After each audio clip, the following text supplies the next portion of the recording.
ایک بہت بڑے بادشاہ تھے، بڑے اللہ کے ولی بھی تھے۔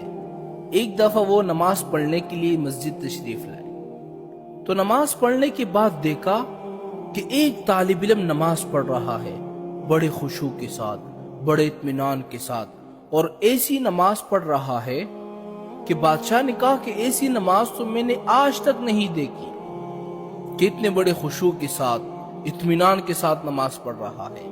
تو بادشاہ کا دل اندر سے کہنے لگا کہ یہ طالب علم جو نماز پڑھ رہا ہے، اتنی شاندار نماز، یہ اس قابل ہے کہ میں اس کو اپنا داماد بنا لوں۔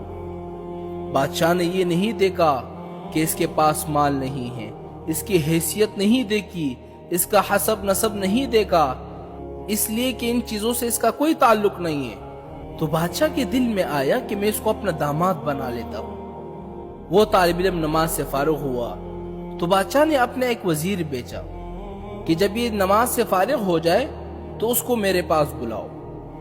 وزیر نے جا کر اس کو بلایا۔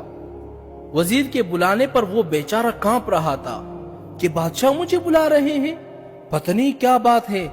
اب وہ آیا ڈرتے ہوئے، کانپتے ہوئے کہ معلوم نہیں مجھ سے کیا خطا ہو گئی ہے، کیا لغزش ہو گئی ہے، معلوم نہیں کہ مجھ سے کیا سوال کیا جائے گا، میں جواب دے سکوں گا یا نہیں دے سکوں گا۔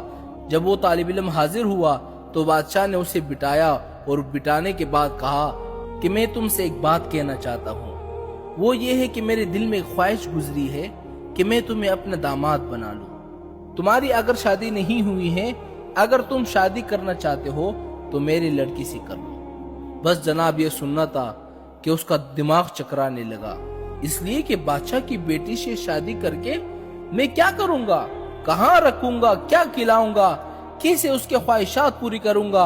اسے ہو سکتا ہے کہ دن میں 50 جوڑوں کی ضرورت ہو۔ اب بیچارہ چکر میں آ گیا۔ ہاں کہوں تو مشکل ہے، نہ کہوں تو بھی مشکل ہے۔ ہاں کہنے میں یہ مصیبت ہے، نہ کہنے میں یہ مصیبت ہے کہ بادشاہ کہیں ناراض نہ ہو جائے کہ میری طرف سے یہ پیغام دیا جا رہا ہے اور تو ٹکرا رہا ہے۔ بالآخر اس نے قبول کر لیا۔ اس کے بعد شادی کا وقت آیا، شادی ہو گئی۔ شادی کے بعد رخصتی ہو گئی۔ یہ اپنے جھوپڑے میں لے گیا شہزادی کو اور کھانے پینے کا مختصر انتظام کیا۔ 1-2 وقت کے لیے اس نے بنا رکھا تھا۔ جب کھانے کا وقت آیا تو میاں بیوی کھانے کے لیے بیٹھ گئے۔ دونوں شرما رہے تھے، انہوں نے کچھ زیادہ نہیں کھایا، کچھ کھانا بچ گیا۔ اس طالب علم نے اپنی بیوی سے جو کہ شہزادی تھی